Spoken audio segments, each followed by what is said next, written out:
Hello and welcome to Glady's Cake Kitchen. In today's video, I'm going to be showing you how to bake and decorate this delectable Oreo cake. And if you stay till the end of the video, I'll be handing you beginner-friendly tips on how to bake this cake right and how to decorate this cake easily at home. This Oreo cake is super light, fluffy and full of flavor and definitely a crowd pleaser. So without having to waste your time, let's get baking. First, measure and organize all the ingredients, which includes sugar, margarine, vanilla, eggs, milk, self-raising flour with a pinch of salt, and of course, the star of the recipe, some broken up Oreo cookies. I am using my vanilla cake from Stork recipe here.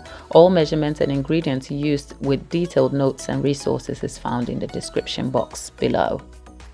Set the margarine and sugar with a dash of vanilla to cream for up to 7 minutes, setting the mixture on medium to medium-high. After 7 minutes, observe the cream mixture to be light, airy and fluffy. If using butter, consider beating the butter of the same measurement for up to 10 minutes. A good tip to get your ingredients at the right temperature is to run the eggs under hot water for 5 minutes or leave in warm water until ready to use. Pop margarine in the microwave for about 25 seconds on defrost setting and consider 2 20-second bursts for butter.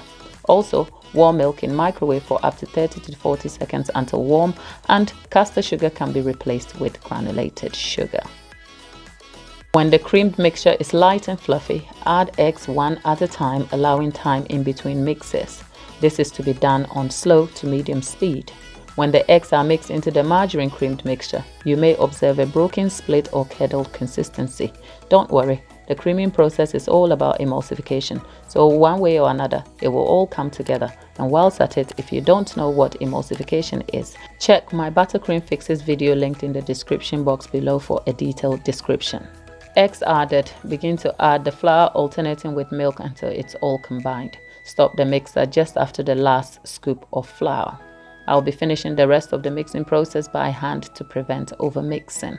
Folding the batter together to ensure everything is mixed together before tossing in the broken Oreo cookie pieces. A good tip is to coat the Oreo cookies in a sprinkling of flour so they do not sink quickly into the bottom of the pan.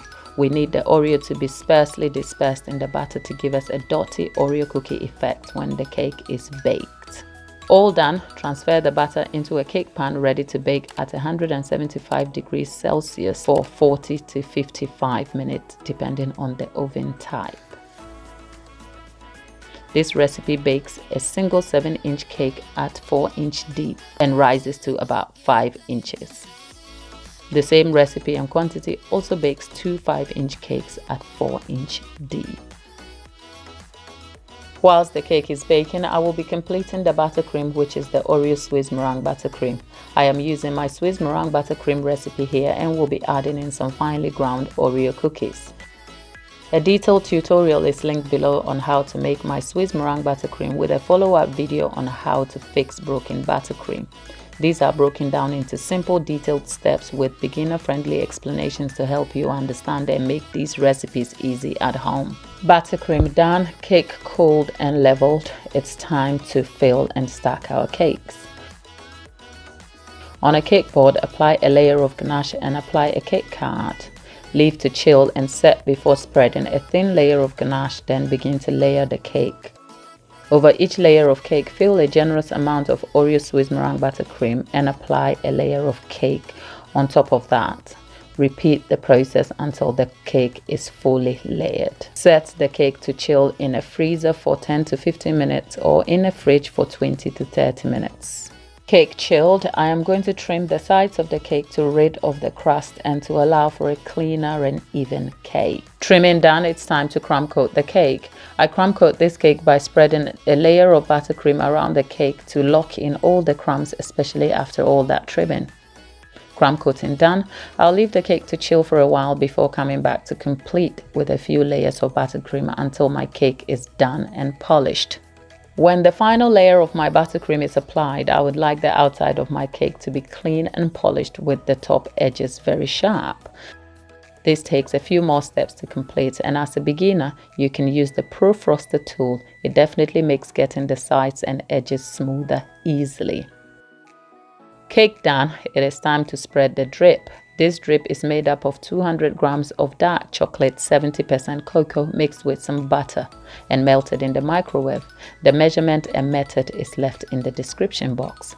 I will spread this over the cake, allowing the drip to drip easily around the cake. When complete, cake will be back in the fridge for 15 minutes before final decoration. If you're watching this video and have found value, please consider subscribing, click the notification bell to be notified of future videos, and do leave a comment. Do like and share this video with any baker who enjoys baking. All done, it's time for final decoration. I am going to pipe some swirls atop the cake and fill in the spaces in between with some more Oreo cookies. Piping done, I am going to spread some of the crushed Oreos on the base of the cake to give it a complete Oreo look. After all, the more Oreos, the better.